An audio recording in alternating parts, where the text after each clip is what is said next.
Nagtagumpay sa una nilang pagsasama ang tinaguriang siblings or Southeast Asian siblings na sina Alex Ayala at Janice Jen. Naaliw din ng fans sa on-court bonding ng power duo. Narito ang report.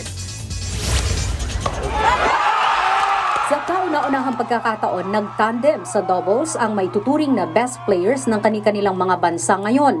Si Alex Ayala mula sa Pilipinas at si Janice Jen ng Indonesia. Ika nga nila, the siblings o Southeast Asian siblings. Ang naka-face-to-face nila sa Abu Dhabi Open, sina Leylah Fernandez at Kristina Mladenovic. Sa sobrang intense ng laban, kinakailangan pang mag-tiebreaker sa third set.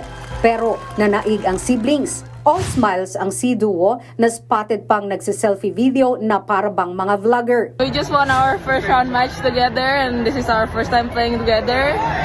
Go Southeast Asia! Let's go!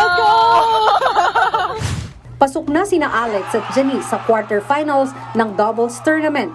Inaabangan pa kung sino ang sunod na makakalaban ng Southeast Asian duo. Sa ngayon, naghahanda muna si Alex para sa laban niya sa singles tournament kontra kay Alexandra Sasnovich ng Belarus. Nauna nang na-eliminate sa women's singles si Jen. Nagbabalita mula sa Frontline, Margie Bentulan, News 5. Mga kapatid, Cheryl Cosing po. Maging maalam at may pakialam sa mga napapanahong issue at headlines. Mag-follow at mag-subscribe na sa social media pages ng News 5.